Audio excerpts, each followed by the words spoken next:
What's going on, guys? PixCam20 back in with a brand new video. We are here again at Laguna Seca for the second time this week, as we are actually doing our Manufacturer Cup race here, as we are in our Honda NSX, the Group 4 edition, as this is going to be a Group 4 race.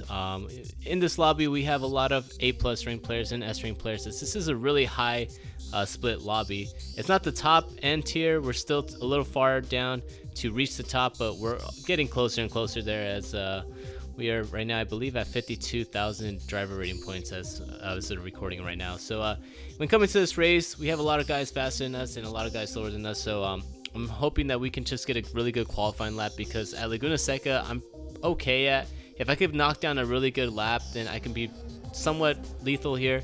But it's just basically hitting all our marks, making sure that we don't make any mistakes and don't run into the dirt, so we can try to at least get a good finish on this race. So as we jump into the points now, if we get first place, we would get 249 points on this race.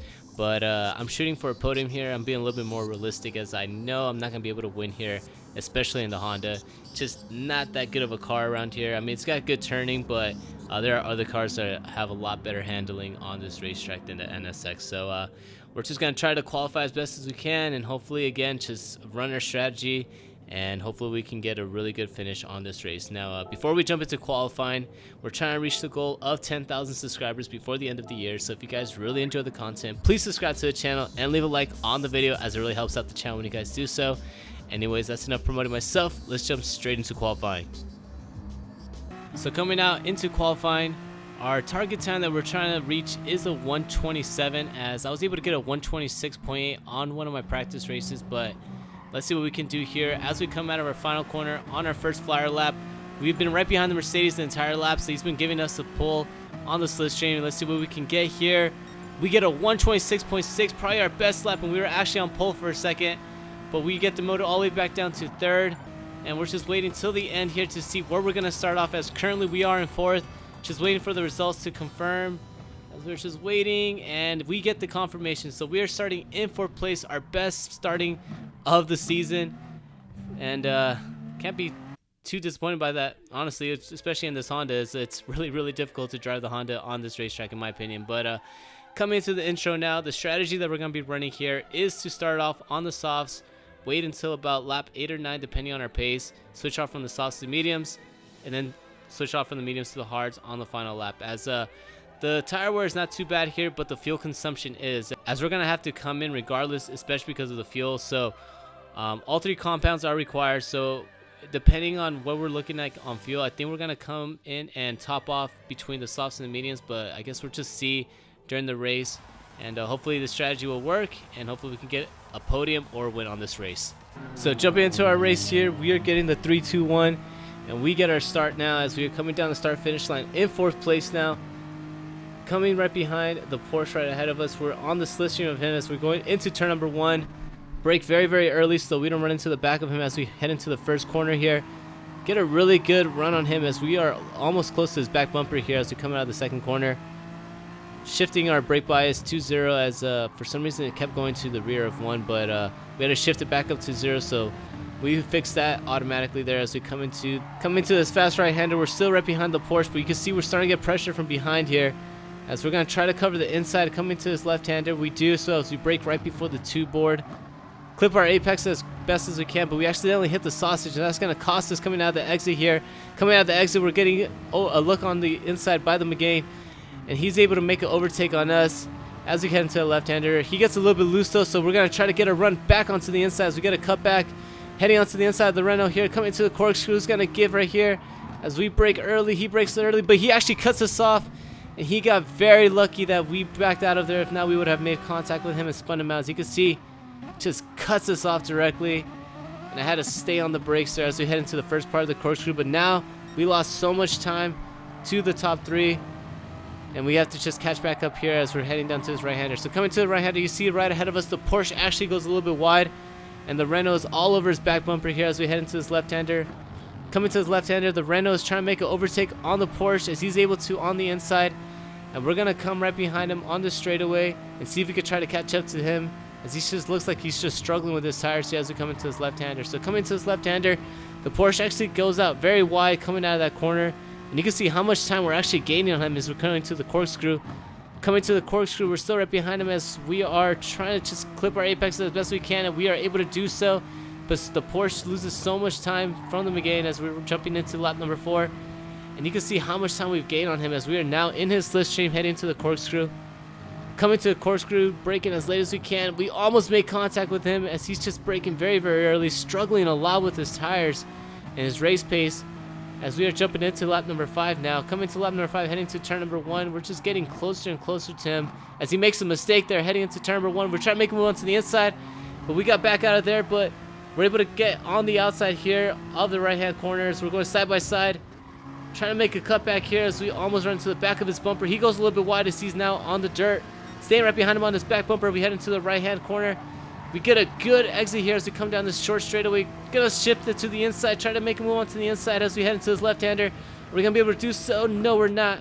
As we back out of the move there, but he gives us the room, so he gets a really bad exit here as we're gonna stay right behind him on the slipstream. Very, very close and hard and intense racing as we come into this left-hander here. Someone's gonna have to give as we come down through the straightaway, leading us into the corkscrew. We get a great exit here as we're making a move onto the inside. Are we gonna be able to make the overtake there? We back out. We go single file into the corkscrew as we are unable to make the overtake there, but coming out of the corkscrew, we're trying to get a wide entrance into this left-hander. As you can see, he has to get on the brakes. And we get a great exit here as we come down to the right-hander. Brake very, very early. He brakes a little bit late, and he's going to go a little bit wide, get onto the dirt. And we're going to try to see if we get to the inside of this hairpin, but we are unable to as we clip the apex there. He goes a little bit wide. He actually goes into the gravel. And we're able to go into the inside, so we're going to go side by side heading down the straightaway. Are we going to be able to make the overtake as we come down? Yes, we are, as we are now ahead of him. Coming down past the start finish line, heading into turn number 1. Very, very intense battle as that was a full lap that we were just fighting with him, trying to get that position. So a full lap of work, but it pays off as we are now in 4th place and setting our sights on the Renault in 3rd place as we jump up into lap number 8. So coming into lap number 8, a couple cars actually come into the pit stop. As you see, 4th goes into the pits. He's going to switch off from the softs. And we're going to stay out for one more lap on the softs and switch them off on lap number 9 and switch them to the mediums as we come into the pits now. So coming into the pits on lap number 9, we're going to switch off from the softs to the mediums. We're going to put a little bit of fuel here as we are waiting for the longest. Honestly, this pit stop is just the longest in the entire game. I don't know why it is on Laguna Seca, but switching our fuel back to all the way to the power. And we actually put in a full lap, not full lap, but a full race now of fuel, so we should be good until the end. Coming into lap number 10 now, it's been a kind of a lonely race as we really haven't been around anybody, but coming to the hairpin, you see a gaggle of cars ahead of us are now in the pits as we are coming out in 2nd, it looks like. But for some reason, the timing doesn't start working until you come out of the entire pit lane. So we're not going to figure out where we're going to be at until maybe turn number 2. So coming out into turn number 1, you see that we're losing positions now as we're in 4th. As we come into turn number 1, coming out of turn number 2, let's see if there's any cars coming now. No, there isn't. So we're going to come out in 4th place as we head into lap number 14. So coming into lap number 14, we're going to have to switch off from the mediums to the hards as we're going to come in here. And the Mercedes is actually gaining time on us since he's right behind us. Coming out of the pits now, you see the Mercedes gaining a lot of time on the pit stop as he is now on our back bumper, as we are letting the computer basically take control of this pit exit here. Coming out of the pit exit, you see that there's 5th place right ahead of us, so somehow he's able to get ahead of us as we're coming out in 6th place as 5th place gets a jump on us. And then we're trying to make a move on the inside, but we ghosted out on the outside of the Mercedes as now we lose 2 positions coming out of that pit lane. And now we have to fight with the Mercedes this entire lap to see if we could try to make an overtake on him as he runs a little bit wide coming out of that right-hander. Let's see what actually happened right here. The Mercedes just decided to get onto the inside, and just the way that it ghosted out, he was able to make the overtake on us.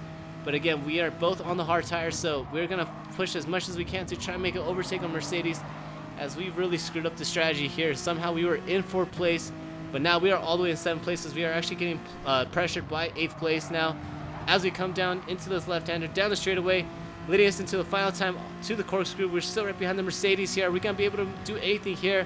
We aren't, but we still have maybe 2 more overtaking positions that we can try to get onto. As we come out of the corkscrew now, heading into this left-hander, we're going to see if we can try to get close enough to him and try to make a move onto the inside of this right-hander, but we are unable to. Try to get a wide entrance into this right-hander as we're going to lead us into the hairpin. It's going to be the final opportunity to try and make an overtake, but we're just too far back to try to make any type of overtake as we come out of the hairpin here. Staying right behind the Mercedes on the slipstream as we're almost out of fuel.